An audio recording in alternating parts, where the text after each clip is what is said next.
Hello everyone student, वो तमाम student जिन्होंने एएमयू या जामिया मिल्लिया इस्लामिया के लिए एंट्रेंस का एग्ज़ाम देना चाहते हैं, उन्होंने फॉर्म भरा है। मेरी तरफ से दुआ है कि अल्लाह आपके इम्तिहान को कामयाब करे। तो सबसे पहले आपको जानना होगा, जिस तरह आप इंग्लिश, हिंदी, मैथ और साइंस के जानकार हैं, तो आपको इस एंट्रेंस के निकालने के लिए आपको इस्लामिक कल्चर, इस्लामी सभ्यता और इस्लामी शासकों के बारे में आपको जानना होगा, क्योंकि इसके अंदर से भी क्वेश्चंस आते हैं और वो तमाम क्वेश्चन मैं आपको देने के लिए कोशिश कर रहा हूँ जो हमेशा इम्तिहान में पूछे जाते हैं। इसलिए आपसे मैं कहूँगा कि चाहते हो कि सही मायने में क्वालिफाई हो जाए, इम्तिहान में एंट्रेंस का आप निकाल ले, तो पहले स्टूडेंट इन तमाम वीडियो को देखना होगा। ये आपकी खिदमत में जो पेश कर रहा हूँ, ये चौथी वीडियो है, यानी कि पार्ट 4 है। इससे पहले 3 पार्ट हमने भेज चुका है। आपको तमाम को देखना होगा ताकि आप मुकम्मल तौर से आपको कॉन्फिडेंस हो सके। आइए देखते हैं, शुरू करते हैं। आज क्वेश्चन देंगे आपको 101 से। देखिए सवाल नंबर 1 में है कि हजरत मुसलमान, सवाल नंबर 1 से है, पूरा कुरान नाजिल होने का सही वक्त क्या है, यानी कितने दिनों में पूरा कुरान शरीफ नाजिल हुआ। इसका राइट आंसर होगा 22 साल 5 महीना और 11 दिन। आगे देखते हैं सवाल नंबर 102 में, हदीस के हिसाब से अल्लाह ने कुल कितने पैगंबर को इस दुनिया में भेजा। फिर सवाल सुनिए, हदीस के हिसाब से अल्लाह ने कुल कितने पैगंबर को इस दुनिया में भेजा। इसका राइट आंसर है 1,24,000, यानी ये सही है।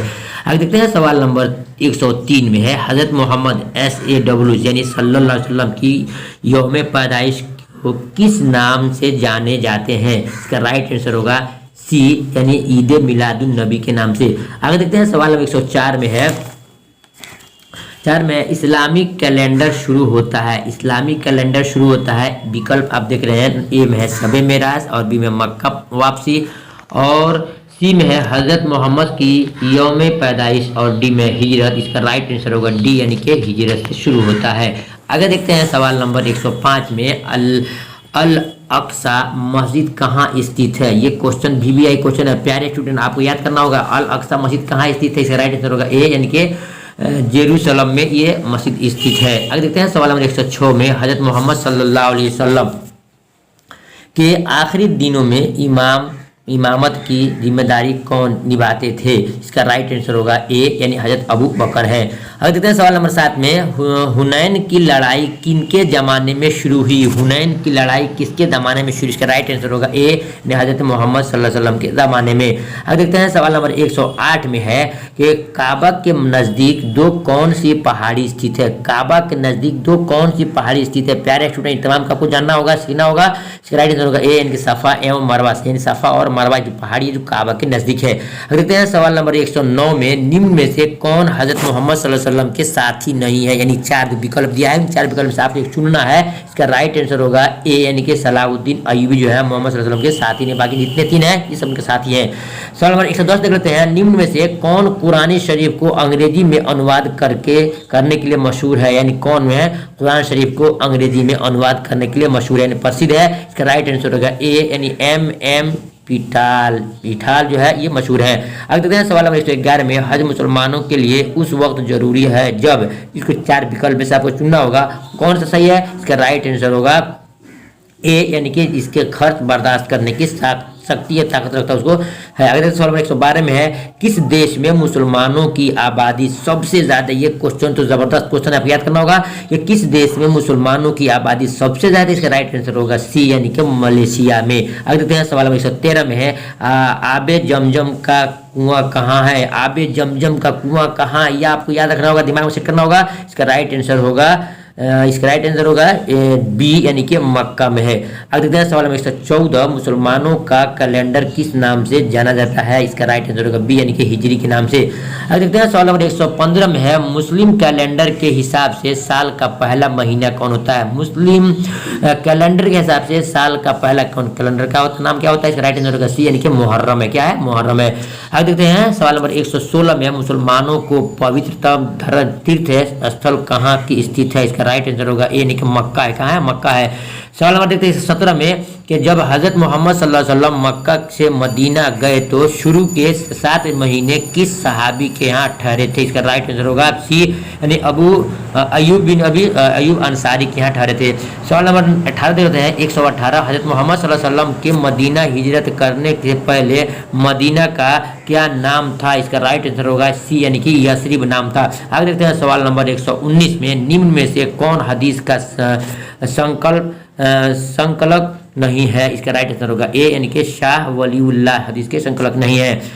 सवाल देखते हैं 120 में हजरत मोहम्मद सल्लल्लाहु अलैहि वसल्लम के चाचा हजरत हमजा किस लड़ाई में शहीद हुए? ये क्वेश्चन भी आई हो सकता है आपके लिए, याद करना होगा आपको। हजरत मोहम्मद सल्लल्लाहु अलैहि वसल्लम चाचा हमजा किस लड़ाई में शहीद हुए? राइट आंसर होगा डी यानी कि बद्र की लड़ाई में। कहाँ? बद्र की लड़ाई में। आगे देखते हैं सवाल नंबर 121 में अल कुतुबुल सित्त संग्रह है। अल कुतुबुल सित्त संग्रह है। इसका राइट आंसर होगा क्या होगा? इसका राइट आंसर फीका पड़ गया है। सवाल नजर नहीं आ रहा है। अगर 122 में कि नबूवत का सिलसिला किसके बाद खत्म हो गया? इसका राइट आंसर होगा डी एन हजरत मोहम्मद सल्लल्लाहु अलैहि वसल्लम के बाद हुआ। अगर देखते हैं सवाल नंबर 123 में तसव्वुफ का अर्थ क्या है? तसव्वुफ का क्या अर्थ है? इसका राइट आंसर होगा ए यानी कि सूफी आंदोलन। सूफी आंदोलन। आगे देखते हैं सवाल नंबर 124 में इस्लाम के पहले प्रति वर्ष लगने वाले मेले को क्या कहा जाता है? इसका राइट आंसर होगा ए यानी कि शुभ कहा जाता है। अब देखते हैं सवाल नंबर 125 में काबा अभियान का नेतृत्व करने वाला अबरहा कहाँ का शासक था? ये क्वेश्चन जबरदस्त है, याद करना होगा आपको। इसका राइट आंसर होगा बी यानी कि हबशा का था।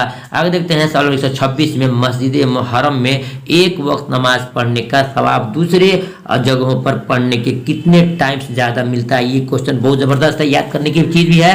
किसी राइट नहीं होगा मस्जिद हरम में नमाज पढ़ने से राइट नहीं होगा बी यानी कि 1 लाख नेकी ज़्यादा मिलती है।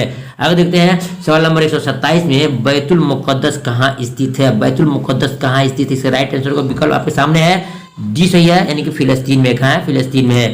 सवाल नंबर 128 देखते हैं भारत के सबसे बड़ी मस्जिद किस राज्य में स्थित है? इसका राइट आंसर होगा प्यारे स्टूडेंट भोपाल में। कहाँ है? भोपाल में। मैं आपसे कहूँगा कि हमारी वीडियो हमारी मेहनत आपको अच्छी लगे तो स्टूडेंट मैं आपके लिए कर रहा हूँ। आपको इतना है कि मेरा वीडियो को तमाम वीडियो को एक बार दिल से लाइक कर देना है और अपने साथियों के पास शेयर कर देना ताकि उनको भी जानकारी हो जाए, क्योंकि अपने लिए जीना को जीना नहीं है। अगर आपने किसी हेल्प कर दिया तो इंशाल्लाह आपको याद करेंगे। देखिए आज क्वेश्चन हुआ 129 क्वेश्चन है। हज़रत मोहम्मद सल्लल्लाहु अलैहि वसल्लम का वफात के बाद कितने खलीफाओं ने शासन किया? इसका राइट आंसर होगा प्यारे स्टूडेंट लिखा है सी से। इसका राइट आंसर होगा सी। नबी से बाद 4 खलीफा ने सी। इसका राइट आंसर होगा सी होगा। आगे देखते हैं सवाल नंबर 130 में खलीफा का अर्थ क्या होता है? खलीफा का अर्थ क्या होता है? विकल्प पढ़ लीजिए, आपको समझ आ जाएगा। कोई नहीं है, राइट आंसर होगा डी सही है यानी कि नहीं है। अल्लाह हम सबको इस पर अमल की तौफीक दे दे और तमाम स्टूडेंट पे इसको गुजारिश करूंगा कि वीडियो को जरूर अंत में लाइक जरूर करना और शेयर कर देना। खुदा हाफिज़।